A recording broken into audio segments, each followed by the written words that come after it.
Hello dear students, welcome back on this YouTube channel. Myself Akash Gami and आज matrices and determinant के जो मार्च attempt में जो questions आए हैं उसके बारे में डिटेल में डिस्कस करेंगे। अगर मैं बात करूं तो टोटल यहाँ पे 13 to 14 क्वेश्चन है जो हर एक शिफ्ट में मिला के आए थे। कई ऐसी शिफ्ट है जहाँ पे 3-3 क्वेश्चन भी आए तो बट अप्रोक्सीमेट आप हर एक शिफ्ट में 2 क्वेश्चन की एक्सपेक्टेशन कर सकते हो from matrices and determinant. Overall अगर देखा जाए तो मैट्रिसेस एंड डिटर्मिनेंट का जो क्वेश्चन आता है उतना डिफिकल्ट नहीं आता जितना और जो क्वेश्चन आते वो डिफिकल्ट आते। सो डेफिनेटली ये चैप्टर को आप अच्छे से रिकॉल कर सकते हो। यहाँ के कंसेप्ट भी बहुत कम है इसमें, ठीक है, लिमिटेड कंसेप्ट है और चीजें आसानी से समझ में आ जाती है। So let's start without wasting your time. ये पहला क्वेश्चन था जो कहीं ना कहीं किसी भी शिफ्ट में आया हुआ है मार्च अटेम्प्ट में। नाउ एक मैट्राइसिस ए गिवन है जो आपको दिख रहा होगा, 2x2 मैट्राइसिस है ऑब्वियसली, ठीक है। आई एंड आई है, जहां पे आई जो है वो कॉम्प्लेक्स रूट है। Then the system of linear equation has how many solution. Now ये जो सिस्टम है ना वो हम ऐसा कह सकते हैं, इसको कंपेयर कर सकते हो आप बी एक्स इक्वल टू कोई सी ले लेते। मान लो ये सिस्टम है, अब इसके कितने सॉल्यूशन होंगे वो पहले तो दो चीजें डिपेंड करती। एक, अगर बी का जो डिटर्मिनेंट है अगर नॉन जीरो है तो मिलेगा यूनिक सॉल्यूशन, ठीक है। जो सिस्टम में जो ए एक्स इक्वल टू सी उसमें जो बी होता है उसका डिटर्मिनेंट अगर नॉन जीरो हो गया तो यूनिक सॉल्यूशन मिलेंगे। एंड अगर बी का डिटर्मिनेंट जीरो हो गया तो दो चांसेस है, एक तो नो सॉल्यूशन का चांस हो सकता है एंड एक वहां पे हो गए इनफाइनाइट मैनी। तो ये चीजें याद रखने जैसी है कि सिस्टम के कब यूनिक सॉल्यूशन होंगे, कब नो सॉल्यूशन होंगे, कब इनफाइनाइट मैनी सॉल्यूशन हो सकते हैं। नाउ यही क्वेश्चन को सॉल्व करने की ट्राई करते हैं। अब पहले ऑब्वियसली एक चीज है कि अगर आपके पास ए मैट्राइसिस कुछ इस टाइप का है तो ए का डिटर्मिनेंट कितना होगा, तो डिटर्मिनेंट यहाँ पे ए का होगा आई स्क्वायर, यहाँ पे आप ले सकते हो माइनस आई स्क्वायर, ठीक है। आई स्क्वायर है, ये माइनस माइनस प्लस हो जाएगा, माइनस आई स्क्वायर हो जाएगा। तो ऑब्वियसली जो ए का जो डिटर्मिनेंट है वो कितना है, जीरो है। अब ए का डिटर्मिनेंट जीरो है तो डेफिनेटली ए रेस टू 8 का डिटर्मिनेंट जीरो होगा। ए का डिटर्मिनेंट जीरो है तो ए रेस टू 8 का भी डिटर्मिनेंट कितना होने वाला है, जीरो होगा। अगर ए रेस टू 8 का डिटर्मिनेंट जीरो है मतलब कि पहली बात तो पक्की है कि ये सिस्टम कभी भी यूनिक सॉल्यूशन देगी ही नहीं, ठीक है। ये सिस्टम का यूनिक सॉल्यूशन तो नहीं होगा। तो दो चीजें हो सकती हैं, या तो इनफाइनाइट मैनी सॉल्यूशन हो सकते या तो फिर नो सॉल्यूशन हो सकते। तो उसके लिए आपको फर्दर ए रेस टू 8 की वैल्यू निकालनी पड़ेगी। तो पहले हम ए स्क्वायर की वैल्यू निकाल दे कितना आता है। तो स्क्वायर यहाँ पे आई है, माइनस आई आई, सेम वही मैट्रिक्स के साथ आपको वापस से मल्टीप्लीकेशन करना है। तो फर्स्ट एंट्री क्या आएगी, आई स्क्वायर, फर्स्ट एंट्री आएगी i square plus I square मतलब कि 2 time i square. Second entry आएगी minus i square and minus i square, तो minus 2 time i square. Third entry आएगी minus i square minus 2 time i square. Fourth entry आ सकती है आपकी plus I square and i square मतलब कि 2 time i square. अब आई square की वैल्यू कितनी होगी, -1, मतलब डाल दो यहाँ पे -2, ये बनेगा 2 एंड ये बनेगा -2। तो ये मिल गया ए स्क्वायर। अब ए स्क्वायर मिल गया, अब उसी के साथ अगर मैं मल्टीप्लाई कर लूंगा सेम मैट्रिक्स को, ए रेस टू 4 मिल देगा। तो -2 2 फिर 2 -2, अगेन सेम मैट्रिक्स के साथ मल्टीप्लाई करो, -2 2 2 -2। तो अगर मल्टीप्लीकेशन हो गया तो ये कितना आएगा, पहले तो 4 + 4 8 बनाएगा, -4 -4, row and column wise multiplication कर रहे हैं। सो -4 एंड -4 तो -8, यहाँ पे -8 आएगा, यहाँ पे 8 आएगा वापस से। तो ये है a रेस टू 4 है। Now we are interested to find a raise to 8। अब a रेस टू 8 कैसे मिलेगा, सेम a रेस टू 4 को 2 बार मल्टीप्लाई कर लो। So again it is 8 -8 -8 8। So ये फर्स्ट एंट्री क्या हो जाएगी, 64 + 64 मतलब कि 128। सेकंड एंट्री होगी -128, यहाँ पे -128 और यहाँ पे 128। 8 होगा, ये है a रेज टू 8। नाउ अब हमारे पास सिस्टम क्या है, सिस्टम आपके पास ऐसी है a raise to 8 xy equal to, आपको ये सिस्टम गिवन है 8 एंड 64। नाउ यहाँ पे मैं a रेज टू 8 की अगर वैल्यू यही रख दूंगा जो हमने डिफाइन की है, तो देखते हैं कौन से दो इक्वेशन मिलते हैं मुझे। तो वैल्यूज क्या थी, 128 minus 128, so definitely 128 minus 128 minus 128 and 128, उसको xy के साथ मल्टीप्लाई करेंगे तो डेफिनेटली दो इक्वेशन मिल जाएंगे यहाँ पे। तो एक इक्वेशन क्या होगा, एक होगा 128x minus 128y equal to 8, this is equation number 1। दूसरा इक्वेशन होगा minus 128x plus 128y equal to 64, this is second equation. Now second equation को मैं इस तरीके से लिख सकता हूँ 128x minus 128y equal to minus 64। तो क्या फर्स्ट एंड सेकंड इक्वेशन देख लो, दोनों सेम है, दोनों की लेफ्ट हैंड साइड सेम है, राइट हैंड साइड डिफरेंट है, मतलब कि अगर इनको मैं सॉल्व करने जाऊंगा तो ये क्या देंगे, नो सॉल्यूशन।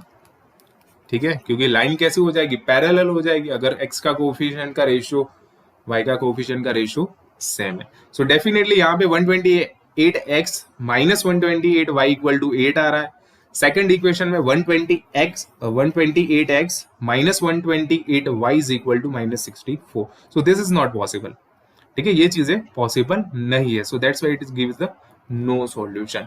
तो ये जो सिस्टम है उसके कितने सॉल्यूशन होंगे, तो उसके कोई सॉल्यूशन एग्जिस्ट नहीं होगा, so that's why here option C is correct. Now move on to the next question.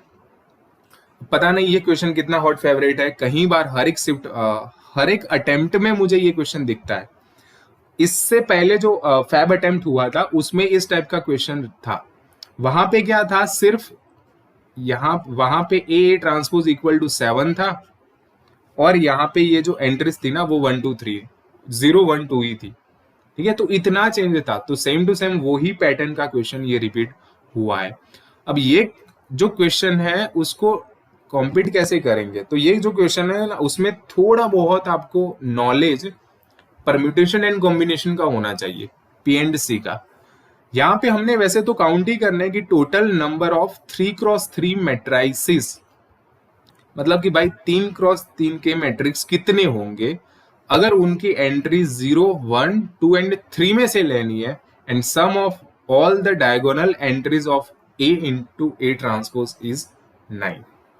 अब अगर मैं A कोई जनरल मैट्रिक्स कंसीडर कर लेता हूं, ठीक है, जनरल मैट्रिक्स है, उसकी एंट्री कितनी होगी, मान लो A B C D E F and G H I, ये कोई 3x3 मैट्राइसिस हमने कंसीडर कर लिया, तो इसका ट्रांसपोज क्या होगा, रो कॉलम में कन्वर्ट हो जाएगी, मतलब A B C D E F G H I, simple है बहुत, 3x3।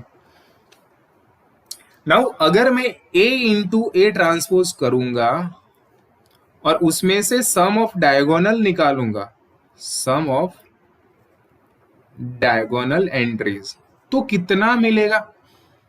तो आप जनरली ओरली इसको मल्टीप्लाई करके देखो, अगर मैं इसको यहाँ पे मल्टीप्लाई कर लेता तो रो वाई कॉलम करता, तो पहला जो डायगोनल एंट्री है ना वो आएगी A square plus B square plus C square.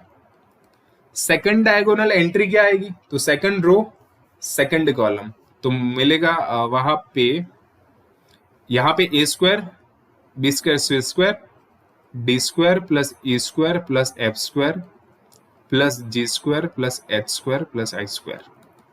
हाँ, मतलब कि ये सम ऑफ डायगोनल है, और इसके इक्वल टू कितना गिवन है, 9, जो आपको गिवन है क्वेश्चन में कि sum of all the diagonal entries of A into A transpose is equal to 9। अब यहाँ पे क्या है दिक्कत कि आपको जो A B C D E up to जो है ना, A B and so on I तक, वो सारी एंट्रीज कहां से लेनी है, वो 0 1 2 एंड 3 में से लेनी है एंट्रीज, एंड उनके स्क्वायर का जो सम है वो 9 बनाना है। तो कैसे कैसे हो सकता है, तो यहाँ पे आपको है ना केस डिफाइन करने पड़ेंगे। तो पहला केस जो होगा वो ये हो सकता है कि भाई सारे 1 ले लो, सारे 1 ले लो, मतलब A1 है, ये 1 1 1 1 3 4 5 6 7 8 9 ऑल R1 मतलब कि ऐसे लिखता हूँ 1 2 3 4 5 6 7 8 9, सारे 1 ले लो। जब सारे 1 ले लोगे तो सम 9 होने वाला है पक्का। तो ऐसे कितने अरेंजमेंट हो सकते हैं, तो यहाँ पे पी एंड सी का कंसेप्ट यूज करो कि कितने हैं ऑब्जेक्ट, 9 है। अरेंज करने तो मतलब 9 फैक्टोरियल।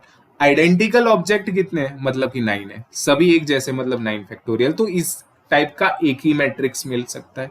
तो ये हो गया केस 1। नाउ केस 2 क्या हो सकता है? केस 2 ये हो सकता है कि इसमें से एक एंट्री 3 ले लो, है ना, क्योंकि 0 1 2 3 में से लेनी है। इसमें से कोई भी एक एंट्री 3 ले लो एंड बाकी सारी 0 लेनी पड़ेगी। अगर सम 9 करना है तो 1 2 3 4 5 6 7 8 9, मतलब कि टोटल 9 फैक्टोरियल। अब आइडेंटिकल ऑब्जेक्ट कितने हुए, 8 फैक्टोरियल। इसका आंसर कितना आएगा, 9 आएगा। तो ये दो केस हो गए। एक और केस क्या हो सकता है, केस 3। केस 3 इसमें आएगा, टोटल सम आपको 9 बनाना है और यूज करना है 0 1 2 3 का। तो और क्या कर, देखो 3 को 2 बार तो यूज नहीं कर सकते, क्योंकि 3 को अगर 2 बार यूज किया तो शायद सम 9 से बढ़ जाएगा, 18 हो जाएगा। नाउ अब 2 को एक बार यूज करो, तो 2 एक बार यूज किया तो मतलब 4 मिला। तो और 5 1 ले लो, 1 2 3 4 5, और बाकी 3 0 डाल दो। इनका कितना अरेंजमेंट हो सकता है, तो 9 फैक्टोरियल। रिपीटेड चीजें कितनी है, ये देखो 5 बार रिपीट हो रहा है मतलब 5 फैक्टोरियल, और वो 3 बार रिपीट हो रहा है मतलब 3 फैक्टोरियल। इसका कुछ ना कुछ न्यूमेरिकल में आपको यहाँ पे आंसर मिल जाएगा। Now case 4। केस 4 क्या हो सकता है कि भाई 2 बार 2 2 यूज करो। तो जब भी 2 बार 2 2 यूज किया है मतलब 2 + 2 4 हो जाएगा। अभी कितनी रिक्वायरमेंट है, और 5 की रिक्वायरमेंट है। ठीक है, इसका 2 का स्क्वायर मतलब 4, ये 2 का स्क्वायर मतलब 4, मतलब 8 हुआ। अभी एक ऐड करना पड़ेगा 9, और बाकी 6 0 1 2 3 4 5 6। इसका अरेंजमेंट अगर निकालोगे तो 9 factorial divide by same object कितने हैं, 3 3 6 मतलब 6 फैक्टोरियल, और वो 2 मतलब 2 फैक्टोरियल। तो इसका कुछ ना कुछ आंसर मिल जाएगा आपको अगर कैलकुलेट करोगे तो। Now final purpose is not that finding the case, purpose is that finding the answer. इसके अलावा क्या कोई और केस हो सकता है, ऐसा सोचना है, क्योंकि न्यूमेरिकल टाइप में है तो डेफिनेटली आपको आंसर गिवन नहीं होगा। तो एक और केस क्या हो सकता है इसमें, तो सोचो, कभी पॉसिबल है ही नहीं। अगर 3 बार 2 यूज कर लिया तो मतलब सम 12 हो जाएगा। ठीक है, मतलब कि 2 की मैक्सिमम वैल्यू 2 ही बार यूज कर सकते हो। नाउ अब आपको क्या करना है, इन सब केस को ऐड कर लो, मतलब कि case 1 plus case 2 plus case 3 and plus case 4। क्यों, क्योंकि बीच में और लगाते हो, तो और लगाते हो तो पीएनसी का कंसेप्ट लगता है, एंड पीएनसी का कंसेप्ट में क्या करते हैं हम, ऐड करते हैं। एंड जब भी ऐड कर लोगे तो आंसर मिल जाएगा 766। ठीक है, now that's it. Now move on to the next question. Next कुछ इस तरीके का क्वेश्चन आया था। दिखने में क्वेश्चन थोड़ा लेंदी लगता है, बट उसको रीड करो अच्छे से। पी कोई मैट्रिक्स गिवन है, चलो सही है। ए कोई मैट्रिक्स गिवन है, वो भी सही है। हाँ, और W इक्वल टू ये बोल दिया है। अब W इक्वल टू मतलब ये क्या है, ये है क्यूब रूट्स ऑफ यूनिटी। अब क्यूब रूट ऑफ यूनिटी है तो उसकी कुछ प्रॉपर्टीज है। क्या प्रॉपर्टी है, उसकी दो प्रॉपर्टी है क्यूब रूट ऑफ यूनिटी की। एक तो W का क्यूब बाई 1 होता है, एंड दूसरी क्या प्रॉपर्टी है कि 1 + W स्क्वायर करोगे तो आंसर 0 मिलेगा। तो ये दो प्रॉपर्टीज है जो किसकी है, क्यूब रूट ऑफ यूनिटी की है, जो उसके बारे में थोड़ा बहुत पता होना चाहिए कॉम्प्लेक्स नंबर में। चलिए आगे रीड करते हैं। I3 इज आइडेंटिटी मैट्रिक्स, चलो सही है। Order 3, the determinant of this matrices, ये जो मैट्रिक्स है उसका डिटर्मिनेंट है alpha into W square, then the values of alpha is equal to what. हाँ, मतलब कि अब यहाँ पे कुछ हम किसका डिटर्मिनेंट गिवन है, यहाँ पे जो है ना ऐसा कुछ है, P inverse A P minus I3 इसका स्क्वायर। नाउ इसका डिटर्मिनेंट गिवन है, तो पहले तो इसको एक मान लो M मैट्रिक्स मान लेते हैं हम। ठीक है, अब इसको सिंप्लीफाई करने की ट्राई करते हैं, तो इसका स्क्वायर होगा P इनवर्स A है P है इसका square minus 2 time P inverse A P I3 and plus I3 का होल स्क्वायर। तो ये चीज हो सकती है ना। वो अब ये जो m है, अब पहले तो इसका स्क्वायर करेंगे, इसका स्क्वायर करेंगे तो डेफिनेटली पी इनवर्स ए स्क्वायर पी आने वाला है minus 2 time P inverse A P I3, मतलब मल्टीप्लाई हो जाएगा आइडेंटिटी और ये बनेगा I3। आइडेंटिटी का स्क्वायर करोगे तो वही मिलेगा। नाउ ये मिला। अब देखो यहाँ पे आप, मैं दो यहाँ पे पी इनवर्स है, अगर मुझे ये पोजीशन पे पी इनवर्स को हटाना है तो अगर हटाना है तो दोनों साइड p से मल्टीप्लाई कर लो। तो जब p से मल्टीप्लाई करूंगा तो ये pm बन जाएगा।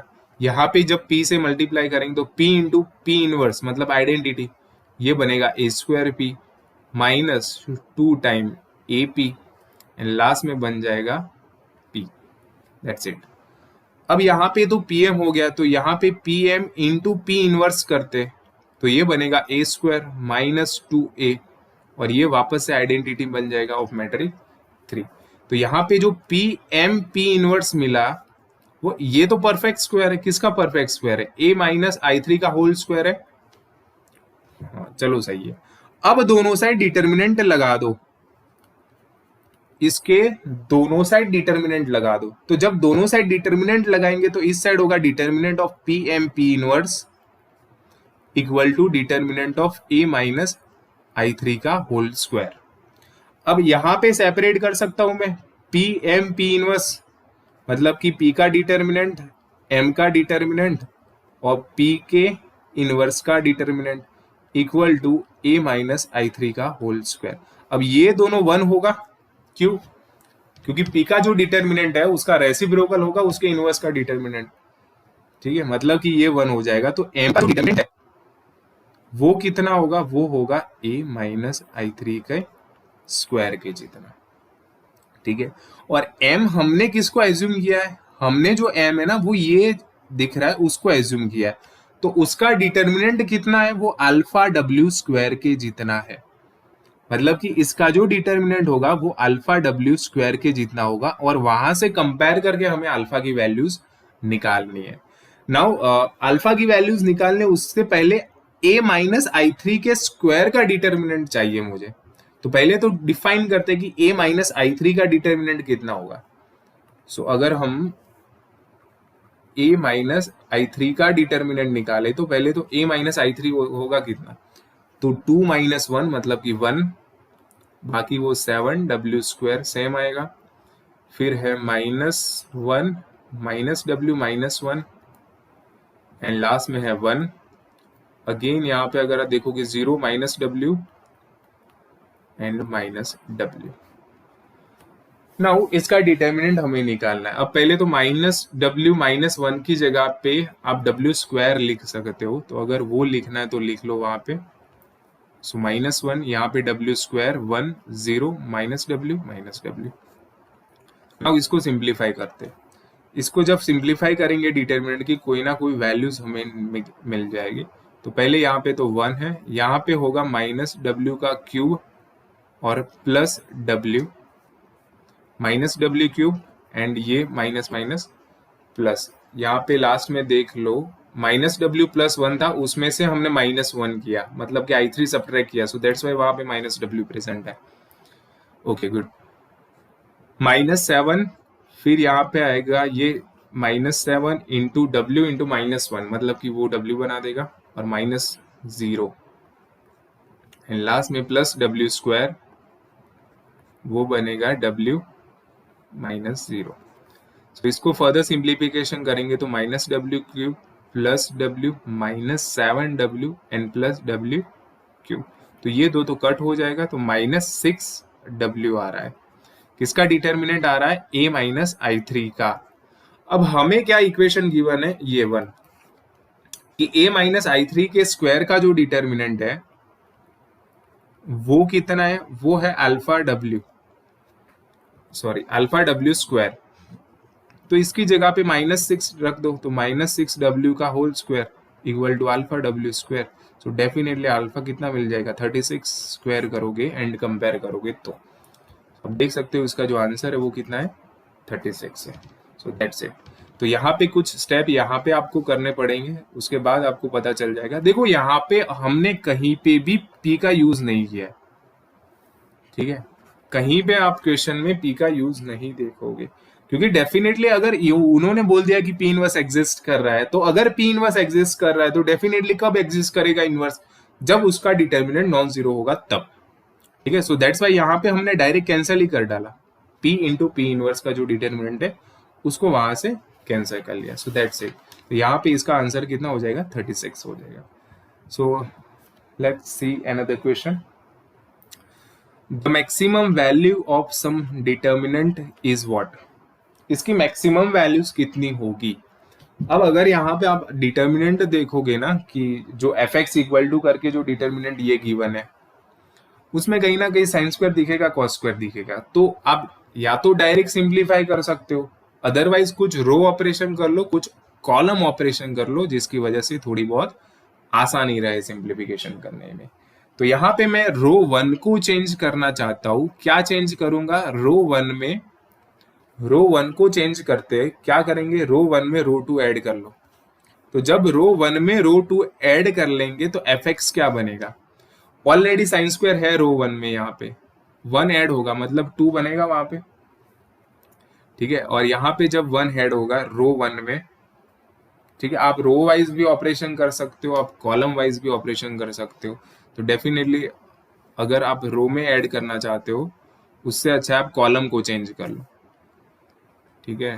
Column 1 goes to C1 goes to C1 plus C2, column 1 में कॉलम 2 ऐड कर लो, तो मतलब यहाँ पे 2 बन जाएगा, यहाँ पे अगेन 2 बनेगा और यहाँ पे 1, और ये 1 प्लस कॉस स्क्वायर एक्स वैसा ही आएगा, अगेन यहाँ पे कॉस स्क्वायर एक्स है, सेम कॉस स्क्वायर एक्स है, कॉस 2x साइन 2x, उसका डिटर्मिनेंट। अभी भी क्या कोई ऑपरेशन करना चाहते हो तो कर सकते हो ऑपरेशन। तो एक ऑपरेशन और ले लो, यहाँ पे हम रो 1 को चेंज करना चाहते, रो 1 माइनस रो 2 कर लो, तब फंक्शन एफ एक्स कैसे चेंज होता है देख लेते। तो रो 1 में चेंज कर रहे हो तो बाकी की दो रो में कोई चेंज नहीं होगा, मतलब कि सेम टू सेम डाल दो वहां पे, ठीक है। यहाँ पे 1 आएगा, cos square x sine 2x and so. अब रो 1 में से रो 2 निकाल लो, रो 1 में से रो 2 निकाल लोगे तो ये 0 बनाएगा, यहाँ पे 0 बनेगा और यहाँ पे 1 आ जाएगा। तो मिडल अगर मैं ओपन करूँ तो -1, अब ओपन कर लो क्योंकि एक रो में 2 0 आ गया तो आसान रहेगा। तो 2 टाइम्स साइन 2x एंड ये क्रॉस में होगा माइनस कॉस 2x। तो ये मेरा फंक्शन एफ एक्स है। नाउ अगर आप इसको और सिंप्लीफाई करना चाहते हो तो एफ एक्स मिलेगा cos 2x minus 2 time sine 2x। Now अब यहाँ पे थोड़ा बहुत फंक्शन का कंसेप्ट पता होना चाहिए। इसकी मैक्सिमम वैल्यू क्या होती है। तो अगर कोई फंक्शन इस टाइप का है, f x equal to a cos x plus b sine x, उसकी जो मैक्सिमम वैल्यूज होती है ना, वो मैक्सिमम वैल्यूज होती है स्क्वायर रूट के अंदर A square plus B square, and minimum value होती है माइनस स्क्वायर रूट के अंदर A square plus B square. तो कुछ यही कुछ इस टाइप का, आगे 1 है, यहाँ पे -2 है। तो इसकी जो मैक्सिमम वैल्यूज है, मतलब कि when function is maximum is nothing but under root में 1 स्क्वायर प्लस -2 का होल स्क्वायर, मतलब ये बनेगा स्क्वायर रूट में 5। तो सिंपल है, देखो 3, ठीक है, स्क्वायर रूट में 5, ऑप्शन 3 यानी C is the correct answer. So that's it. तो ये फंडा थोड़ा बहुत आपको फंक्शन के बारे में, इसकी maximum value and minimum value के बारे में पता होना चाहिए। हाँ, एंड अगर क्वेश्चन मिनिमम के रिलेटेड आता है तो मिनिमम होगी माइनस अंडर रूट में ए स्क्वायर प्लस बी स्क्वायर। उसमें और भी सारी कंडीशन लगेगी, बट यही क्वेश्चन के लिए ये इतनी चीजें इंपॉर्टेंट है। Now move on to the another question. ये एक और क्वेश्चन है, लेट ए इक्वल टू कोई मैट्रिक्स गिवन है जो 2x1 है, बी इक्वल टू अगेन कोई 2x1 मैट्रिक्स गिवन है, and yes such that A equal to x B, A equal to क्या है, एक्स बी गिवन है, एंड एक्स की वैल्यू ये, and K belongs to R real number. कुछ A and B का relation भी question में गिवन है एंड ऐसा बोला है ये something is not equal to something. Now पहले तो क्या गिवन है उसके फोकस अगर हम करते हैं तो हमें एक चीज गिवन है यहाँ पे a equal to x B, तो रख देते वैल्यू और कंपेयर करके कुछ ना कुछ रिलेशन निकालते हैं। तो a की वैल्यूज है a1 एंड a2, x कितना है 1/√3, मैट्रिक्स में 1 -1 1 k and b1 and b2। Now √2 को अगर मैं क्रॉस में मल्टीप्लाई कर लेता हूँ तो यहाँ पे बन जाएगा sorry √3a1 √3a2 is equal to यहाँ पे मिलेगा b1 minus b2 and b1 plus k time b2। Now इसको कंपेयर करोगे तो √3a1 equal to b1 minus b2 मिलेगा, this is equation 1 and another equation मिल सकता है आपको √3a1 plus sorry √3a2 is equal to b1 plus kb2 and that's it, and this is equation number 2। Now अब 1 and 2 का कहीं ना कहीं यूज करेंगे अगर फर्दर इसका यूज करना पड़ा तो, बट उससे पहले ये और एक चीज गिवन है कि a1 square plus a2 square equal to 2/3 b1 square plus b2 square. तो पहले तो 3 को क्रॉस में मल्टीप्लाई करेंगे, 3 a1 square plus a2 square equal to 2 time b1 square plus b2 square. तो ये चीजें गिवन है, ठीक है, ये हमने डिफाइन नहीं की है, ऑलरेडी क्वेश्चन में ये गिवन है। नाउ इसको आगे अगर सिंप्लीफाई करना है तो चीजें कैसे समझ में आएगी, तो देखो एक बात है, अगर ये कंडीशन यूज करनी है ना मेरे को, तो कहीं ना कहीं पे मुझे ए स्क्वायर एंड बी स्क्वायर को इंट्रोड्यूस करना पड़ेगा, और ए स्क्वायर एंड बी स्क्वायर तभी आ सकता है जब इक्वेशन 1 का स्क्वायर कर डालो दोनों साइड, तो ए स्क्वायर भी आ जाएगा बी स्क्वायर भी आ जाएगा। तो हम एक यहाँ पे मूव लेते हैं कि जो 1 है उसका स्क्वायर करते प्लस जो 2 है उसका भी स्क्वायर करते और देखते हैं कितना आता है। तो पहले के अगर 1 का स्क्वायर करोगे तो यहाँ पे 3a1 square plus 3a2 square बनेगा इक्वल टू इसका स्क्वायर करके ऐड कर लो दोनों साइड, तो मतलब कि ये बनेगा b1 square minus 2 time b1 b2 and plus b2 square, and इसको अगर ऐड करोगे तो b1 square plus 2 k b1 b2 and plus b2 का होल स्क्वायर।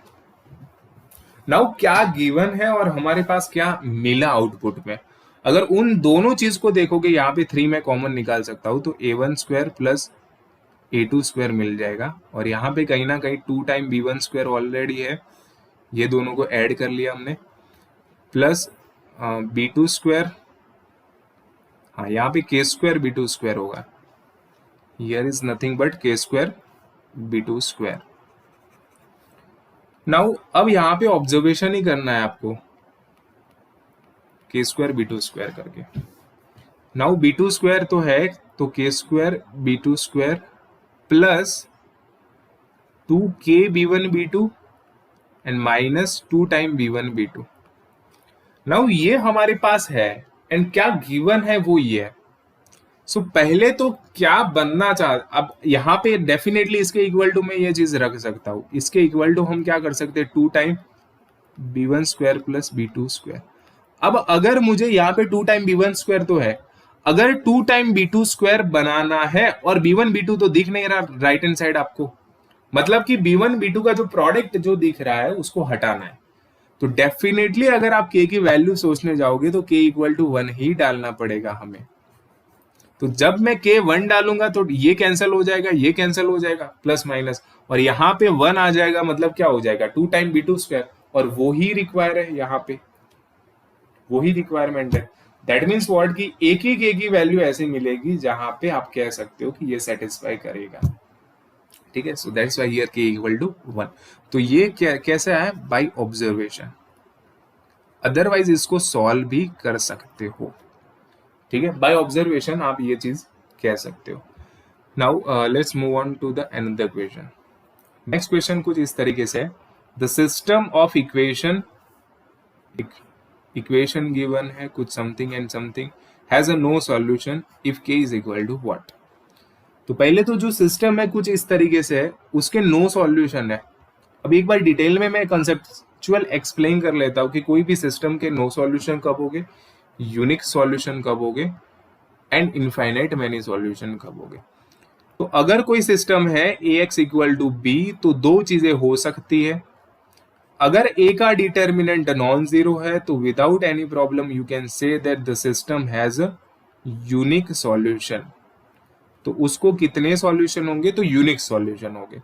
एंड दूसरी बात है, अगर ए का डिटर्मिनेंट जीरो आ गया तो दो चीज हो सकती है, या तो नो सॉल्यूशन बन सकता है, या तो नो सॉल्यूशन हो सकता है, या तो इनफाइनाइटली मैनी सॉल्यूशन हो सकते हैं।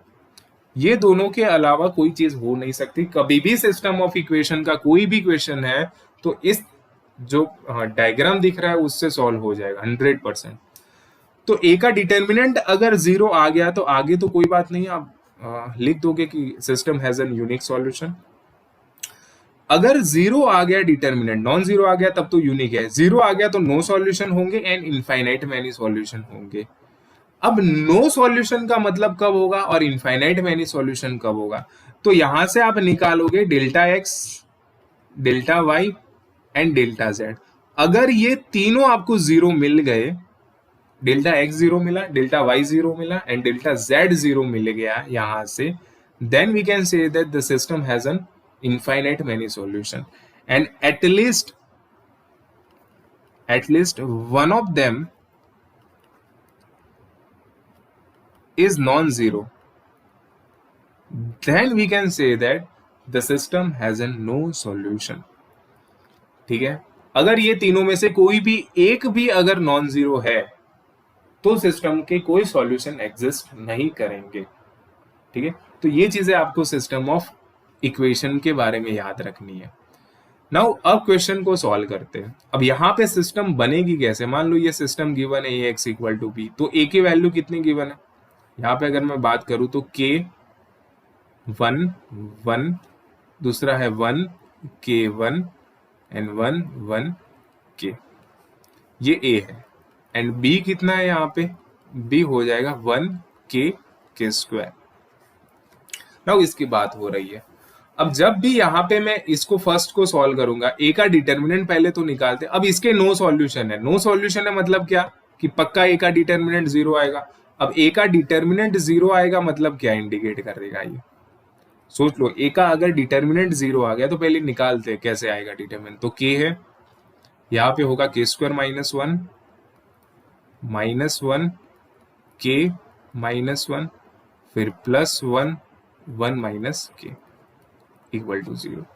तो यहां से आप हर एक में से k -1 को पहले कॉमन निकाल लो, तो ब्रैकेट में यहाँ पे k और यहाँ पे k +1 रहेगा, यहाँ पे -1 रहेगा और यहाँ पे भी -1 equal to 0। So that implies k -1, ये जो ब्रैकेट बनेगा वो k square plus k -2 equal to 0। So that implies this is nothing but k -1, bracket में आएगा k -1, इसके दो फैक्टर होंगे ना, k -1 and k +2 equal to 0।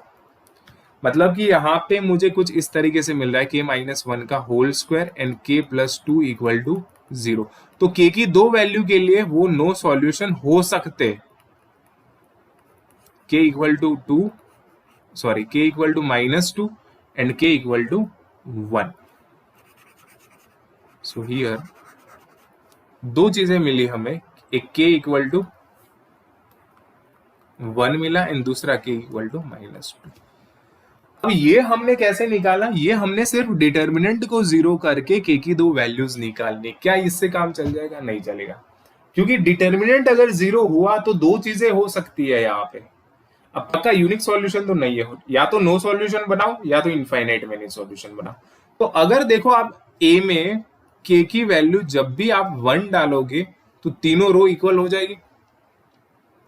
ठीक है, अब यहां पे एक चीज है, क्या डेल्टा एक्स कितना आएगा, डेल्टा एक्स का मतलब कितना होता है, डेल्टा एक्स का मतलब है कि आप ये जो एक्स वाली कॉलम है फर्स्ट कॉलम उसको निकाल के ये बी डाल दो, तो 1 के स्क्वायर और बाकी तो सेम ही है, बाकी कॉलम है 1 K1 एंड 1 ये होगा।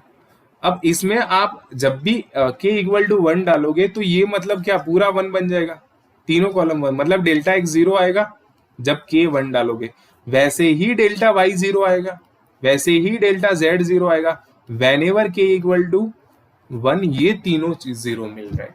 तो जब भी K 1 है तो तीनों 0 मिल रहा है, मतलब क्या K इक्वल टू जो 1 है ना वो आपको देगा infinite many solution, infinitely many solution. क्यों? क्योंकि तीनों 0 हो रहा है, एंड K इक्वल टू 1 के लिए अगर तीनों 0 हो रहे हैं तो ये इनफाइनाइट मैनी सॉल्यूशन दे रहा है, तो पक्का ये क्या देगा, नो सॉल्यूशन। ठीक है, आप फाइंड करके देख सकते हो, एंड फाइंड नहीं करोगे तो भी चलेगा, क्योंकि दो वैल्यू मिली K की, अब एक इनफाइनाइट दे रही है तो दूसरे की तो नो देने ही वाली है। ठीक है, और यहाँ पे सो दैट्स वाई जो डी ऑप्शन है ना वो करेक्ट हो जाएगा। So here for K equal to -2, the given system of equation gives the no solution. So this is a fundamental theorem we can apply here. Now move on to the next question. ये question देख सकते हो, आसान question है। A कोई matrices given है, determinant of A square minus I by 2 का determinant निकालना है, then possible values of alpha is equal to what. तो पहले तो ए गिवन है, उसकी हेल्प लेके हम कहीं ना कहीं ए स्क्वायर निकाल लेंगे।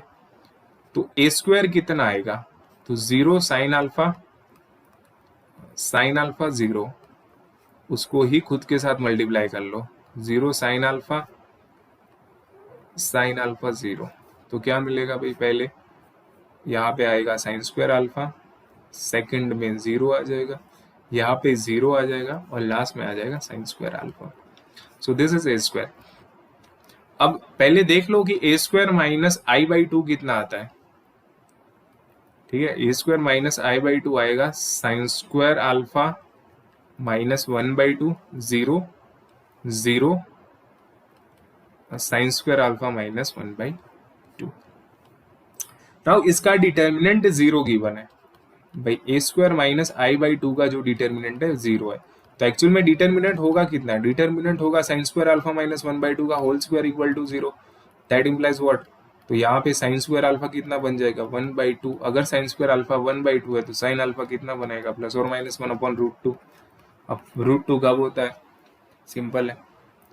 ठीक है, कौन से अल्फा के लिए सही है ये, तो डेफिनेटली π/4 के लिए सिलेक्ट कर सकते हो। नेगेटिव पॉजिटिव का कोई रेशियो नहीं है, क्योंकि एक ही π/4 की वैल्यू गिवन है, तो यहाँ पे सॉल्व हो जाएगा। So that's it. Now move on to another question. ये थोड़ा बहुत ही इंटरेस्टेड क्वेश्चन है। नाउ ए कोई मैट्रिसेस गिवन है, then the values of determinant of a⁴ plus determinant of कुछ तो बड़ा एक्सप्रेशन गिवन है इज इक्वल टू व्हाट। अब पहले तो एडजॉइंट की एक आई थिंक प्रॉपर्टीज आपको शायद पता होनी चाहिए। तो एडजॉइंट की एक अच्छी प्रॉपर्टी क्या है, यहाँ पे अगर डिस्कस कर लेते पहले थोड़ा कंसेप्ट, बाद में क्वेश्चन को सॉल्व करने की ट्राई करते हैं। नाउ एक प्रॉपर्टीज है एडजॉइंट की, बहुत सारी वैसे तो प्रॉपर्टी है, total I think 7 to 8 properties है एडजॉइंट और डिटर्मिनेंट के रिलेटेड, बट उसमें से एक ये प्रॉपर्टीज है एडजॉइंट की कि a into adjoint of a is nothing but determinant of a into I. This is the property for adjoint. A into adjoint of a is equal to determinant of a into identity matrix I. Now ये property का कहीं ना कहीं यहाँ पे थोड़ा बहुत हम यूज करना चाहते हैं, सो इसीलिए यहाँ पे क्या हो जाएगा, देखो यहाँ पे एडजॉइंट के अंदर जो है ना 2a गिवन है, एडजॉइंट के अंदर कितना गिवन है, 2a गिवन है। तो अगर 2a है तो ऐसा कुछ लिख सकते हैं कि 2a into adjoint of 2a is equal to determinant of 2a into I. अब पहली बात तो ये जो मैट्रिक्स दिख रहा है उसका डिटर्मिनेंट ऑफ a कितना होगा, -2 होगा, सिंपल है। a का डिटर्मिनेंट कितना होगा, -2 है। अब a का डिटर्मिनेंट -2 है, तो यहां से देखो 2a एडजॉइंट ऑफ 2a। अब ये जो अगर 2 बाहर आना चाहता है तो 2 का स्क्वायर लेके आएगा। ठीक है, 2² इंटू डिटर्मिनेंट ऑफ a, ये तो पता होना चाहिए प्रॉपर्टी। के a है अगर ए n क्रॉस n मैट्राइसिस है तो जब भी ये k बाहर आएगा k रेज टू n लेके आएगा। सो दैट्स इट। तो यहाँ पे 2x2 मैट्रिक्स है, 2 बाहर आ रहा है तो 2 का स्क्वायर लेके वो बाहर आएगा एंड डेफिनेटली आइडेंटिटी मैट्रिक्स हम लिख देंगे। और यहाँ पे आइडेंटिटी मैट्रिक्स लिखना गलती मत करना, क्योंकि दो मैट्रिक्स का प्रोडक्ट भी मैट्रिक्स होता है, ये तो एक स्केलर क्वांटिटी है। आइडेंटिटी लिखना क्यों इंपॉर्टेंट है? ठीक है, इसीलिए इंपॉर्टेंट है क्योंकि ये भी मैट्रिक्स है, ये भी मैट्रिक्स है। दो मैट्रिक्स का प्रोडक्ट करोगे तो एक मैट्रिक्स मिलता है, एंड अगर एक मैट्रिक्स मिलता है तो ये सिर्फ डिटर्मिनेंट ऑफ ए लिखने से काम नहीं चलेगा, क्योंकि डिटर्मिनेंट एक ऐसा स्केलर क्वांटिटी है। सो दैट्स व्हाई अब ए का डिटर्मिनेंट यहाँ पे हम रख देंगे -2। ठीक है, तो ये कहीं ना कहीं ऐसा एक इक्वेशन मिलेगा, a into adjoint of 2a is nothing but -4i। 2 cut हो जाएगा। तो ये रिजल्ट को हम याद रखेंगे, अगर इसका यूज करना पड़ा तो यूज करेंगे। नाउ अब यहाँ पे जो हमें फाइंड करना है उस पे थोड़ा फोकस रखते हैं। पहले तो जो एक्सप्रेशन फाइंड करना, मान लो उसको हम कोई भी बोल देते कि p बोल देते, p की वैल्यूज निकालनी है। तो एक्चुअल में क्या है कि determinant of a raise to 4 plus determinant of a raise to 10 minus adjoint of 2a raise to 10 and that's it. इसका डिटर्मिनेंट निकालना है। नाउ ये वैल्यूज निकालनी है। पहले a का डिटर्मिनेंट अगर -2 है जनाब, तो a रेज टू 4 का कितना हो जाएगा? -2 रेज टू 4। a का डिटर्मिनेंट जो है अगर -2 है तो a रेज टू 4 का डिटर्मिनेंट कितना हो जाएगा? -2 रेज टू 4 मतलब 16 प्लस, अब यहाँ पे a रेज टू 10 है, अब इसके इक्वल टू है ना, इसके इक्वल टू हम कहीं ना कहीं वैल्यू पुट कर सकते हैं। एडजॉइंट ऑफ 2a की जो पावर है वो 10 है, तो उसके इक्वल टू, अब पहले तो एक काम कर लेते, इसको अभी ऐसा ही रखो, adjoint of 2a raise to 10। अब इसको है ना determinant of a raise to 10 से डिवाइड करो, और determinant of a raise to 10 से मैं मल्टीप्लाई करता हूँ, क्योंकि नॉन जीरो है तो कर सकते हैं। a का डिटर्मिनेंट नॉन जीरो है तो मल्टीप्लाई डिवाइड कर सकते हैं। 16 प्लस, अब ये अंदर मल्टीप्लाई हो गया तो a रेज टू 20 बन जाएगा, माइनस ये बनेगा a into adjoint of a, adjoint of 2a की 10 power divide by a raise to 10।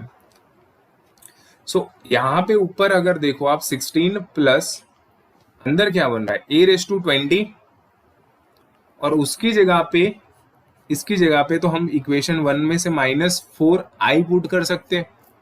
अब -4i का मतलब है -4 raise to 10, -4 raise to 10 is nothing but +4 raise to 10। ठीक है, एंड i की 10 पावर करोगे तो मतलब क्या है, वो तो सेम ही आएगा। तो अगर मैं इसको लिखना है a into adjoint of 2a की अगर पावर 10 करनी है तो this is nothing but -4i raise to 10। So this is minus तो हट जाएगा क्योंकि इवन पावर है, एंड इसको 2 रेज टू 20 कर लेते हैं हम और i लिखते हैं, i की 10 पावर i आएगी, मतलब 2 raise to 20 into i and divide by a raise to 10। So that's it. Now यहाँ पे अगर a मैट्राइसिस जो गिवन है हमें कुछ इस तरीके से गिवन है कि 2 3 0 -1, अगर मैं इसकी आइगन वैल्यू निकालना चाहता हूं तो इसकी आइगन वैल्यू क्या आएगी?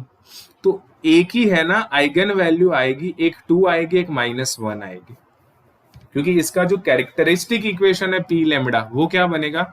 वो बनेगा 2 माइनस लैम्बडा एंड -1 लैम्बडा, ये इसका कैरेक्टरिस्टिक इक्वेशन बनेगा।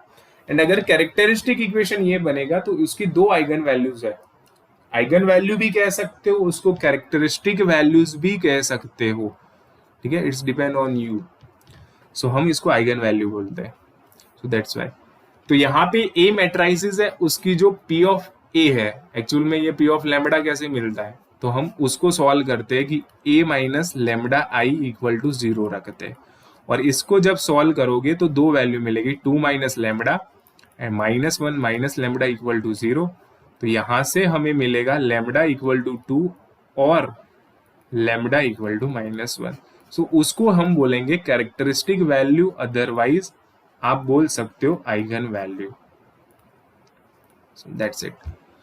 नाउ कैरेक्टरिस्टिक वैल्यूज भी बोल सकते हो, आइगन वैल्यूज भी बोल सकते हो। अगर एक ही कैरेक्टरिस्टिक जो वैल्यूज है वो 2 एंड -1 है, तो a⁻20 की कितनी होगी? तो a⁻20 की हो जाएगी 2⁻20 and -1⁻20 and -1⁻20 is nothing but 1।